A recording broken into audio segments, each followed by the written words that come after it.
안녕하세요. 브로멘토입니다. 만약에 내가 벌 수 있는 돈의 크기가 정해져 있다고 한다면 믿으시겠어요? 제가 볼 때는 거의 정해져 있다고 할 수 있는데 그건 바로 부의 공식을 통해서 알 수 있습니다. 어떤 사람은 태어나서 100억 건물주가 되기도 하고 어떤 사람은 평생 1억을 모으기도 하고 어떤 사람은 10억을 모으기도 합니다. 이렇게 똑같이 인생에서 주어진 시간은 거의 90에서 100년 정도 동일하다고 할 수 있는데 이 부를 쌓는 크기가 어디에서 발생하는지를 한번 확인을 해볼 거예요. 그래서 이런 크기를 확인하는 방식은 부의 공식에 있다고 할 수 있어요. 그러면 부의 공식은 무엇일까요? 부의 공식은 바로 우리가 돈을 버는 것의 출처가 우리가 가진 가치를 다른 사람과 교환한다는 데 있습니다.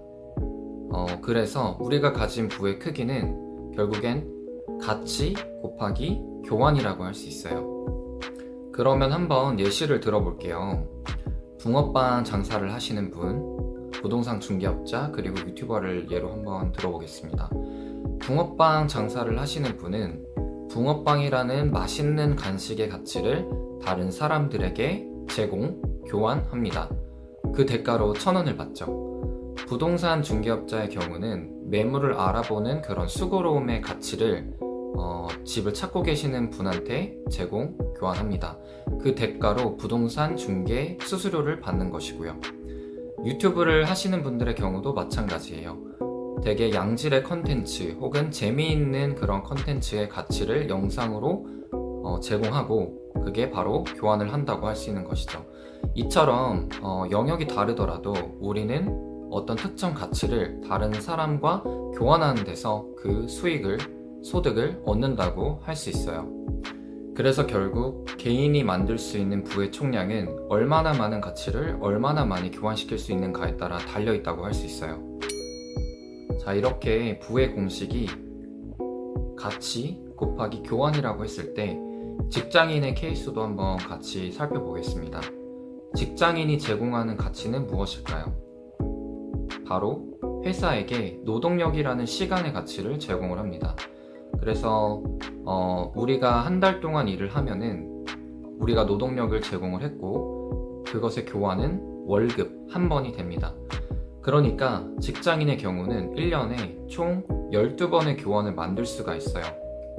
노동력이라는 가치를 제공을 했고 그 대가로 월급 혹은 연봉이라는 형태로 나에게 돌아오게 됩니다.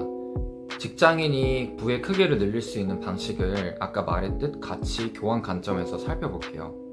직장인은 노동력이라는 시간 가치는 있어요.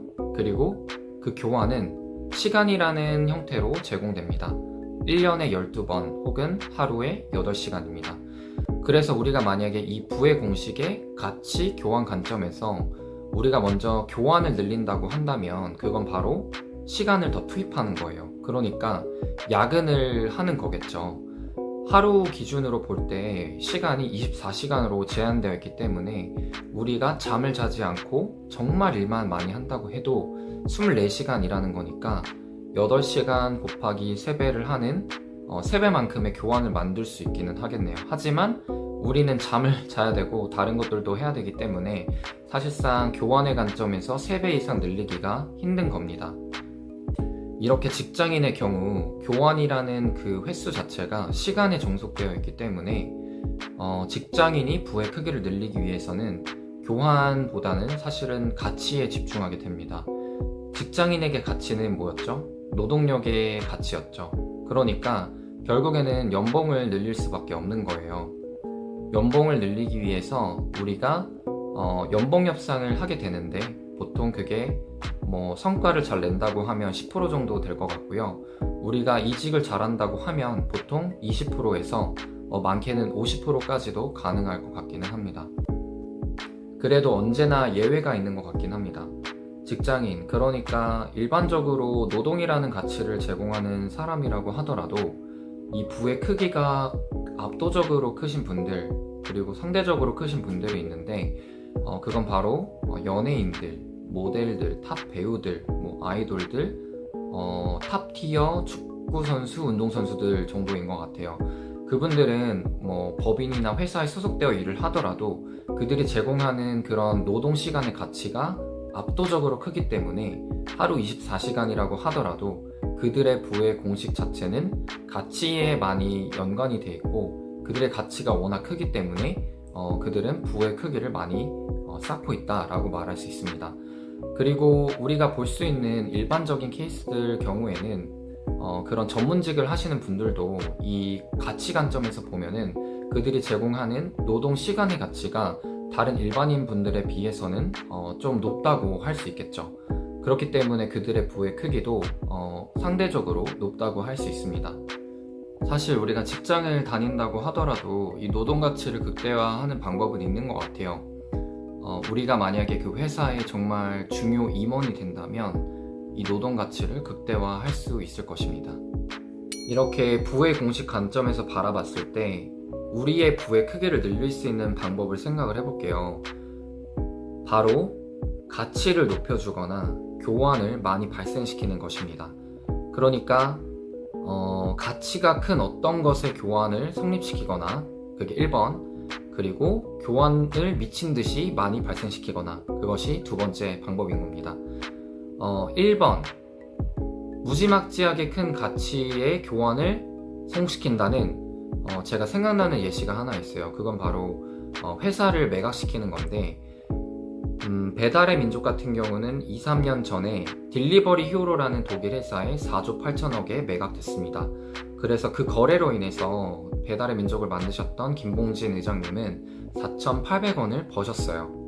이런 것처럼 가치가 엄청나게 큰 어떤 것을 거래를 시키는 것도 우리가 부의 크기를 늘릴 수 있는 방법이 될 수 있는 거고, 두 번째로는 교환을 미친 듯이 발생시키는 건데 이러기 위해서는 한 가지 전제 조건이 붙습니다.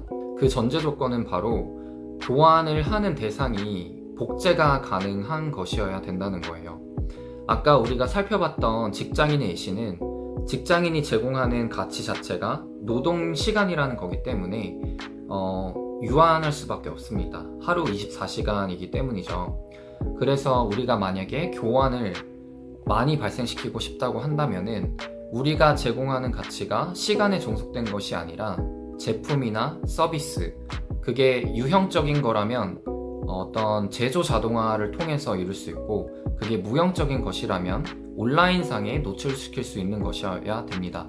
그러니까 어떤 IT 서비스가 될 수도 있고, 글쓰기, 그러니까 블로그 같은 게 될 수도 있고, 영상이 될 수도 있고, 사진이 될 수도 있습니다. 그러니까 교환을 미친 듯이 많이 발생시키는 것도 우리가 부의 크기를 늘릴 수 있는 방법입니다. 교환의 장점을 극대화시킨 게 저는 그 유명한 유튜버인 것 같아요. 그 케이스가. 그래서 미스터 비스트라고 혹시 알고 계신가요? 그분은 아마 제가 알고 있기로는 1위 유튜버인데 제가 이 영상을 찍는 이 시점에서 구독자 수를 보니까 한 2억 명 정도 되더라고요. 그래서 그분이 최근에 찍은 영상들을 보면은 거의 조회수가 대부분 다 1억이 넘어요. 이런 것처럼 영상이라는 재밌는 가치를 제공을 했고 재밌기 때문인지 교환이 많이 발생시킬 수 있는 그런 구조가 만들어진 거죠. 그래서 이분은 한 달에 버는 수입이 거의 42억이라고 합니다. 그래서 이런 것처럼 정리를 하면은 가치를 큰 어떤 것의 교환을 성공시키거나 아니면은 우리가 거래할 수 있는 교환의 가치를 혹은 제공하는 가치의 그런 형태를 시간이 아닌 복제가 가능한 어떤 것을 무지막지하게 교환을 많이 발생시킨다 라는 데에 있습니다. 그래서 제가 만약에 20대 초반으로 돌아간다면 부의 공식에서 생각해 봤을 때 교환을 많이 발생시킬 수 있는 가치를 제공하려고 노력을 할 것 같아요. 그렇기 때문에 제가 지난 영상에서도 말했던 것처럼 시스템 소득을 노려보는 것도 굉장히 좋다라고 말을 했었고요. 그 시스템 소득을 늘리기 위한 배워야 할 스킬셋으로는 마케팅, 교환을 늘려주는 도구죠. 그리고 글쓰기, 영상 편집이나 기획, 그리고 코딩, 그렇게 말씀을 드렸었습니다. 영상 편집, 기획, 글쓰기, 코딩도 사실 살펴보면 우리가 제공하는 가치를 무형적인 서비스로 바꿀 수 있는 단위입니다. 다 온라인상으로 우리가 가치를 전파시킬 수 있기 때문이죠. 그렇기 때문에 제가 20대 초반으로 돌아간다면 이런 무형적인 가치를 만들 수 있는 스킬셋을 공부를 할 것이고, 교환을 많이 발생시킬 수 있도록 그런 SNS 플랫폼을 많이 활용을 해볼 것이고, 마케팅 그리고 심리까지도 같이 공부를 해볼 것 같아요. 그래서 이런 것처럼 우리가 부의 크기를 늘리는 방식은 가치가 어떤 큰 것을 교환시킨다 1번이었고요. 두 번째로는 교환할 수 있는 대상을 시간이 아닌 유형, 무형의 것으로 바꾼 다음에 그 교환의 횟수를 미친 듯이 많이 발생시킨다에 있습니다. 이 영상을 보시는 분들 중에 지금 취업을 준비하시면서 일반적으로는 보통 토익 같은 거 많이 공부하잖아요. 그래서 제가 그거를 지금 당장 멈춰라고 하는 것은 절대 아니고요. 일단 회사 가서 스킬셋을 많이 쌓은 다음에 그것을 내가 단순히 이제 노동력이라는 시간 가치로 제공을 할 것이 아니라 어떻게 그거를 다변화시켜서 교환을 많이 발생시킬 수 있을지, 혹은 어떤 다른 가치로 변환을 해서 더 큰 부의 크기를 늘릴 수 있을지를 고민을 해보면 좋을 것 같아요. 오늘은 부의 공식에 대해서 알아봤습니다. 그래서 이 부의 공식에 대입하여서 우리가 가진 부의 크기를 어떻게 늘릴 수 있는지도 제가 힌트를 많이 드렸다고 생각을 합니다. 그래서 내가 가진 가치를 키우고, 그리고 그 가치를 다변화함으로써 어떻게 세상과 많은 교환을 발생시킬 수 있는지도 고민을 계속 해보시면 좋을 것 같아요. 오늘 영상은 여기까지고요. 영상이 괜찮으셨다면 좋아요와 구독 해주시면 큰 힘이 돼요. 감사합니다.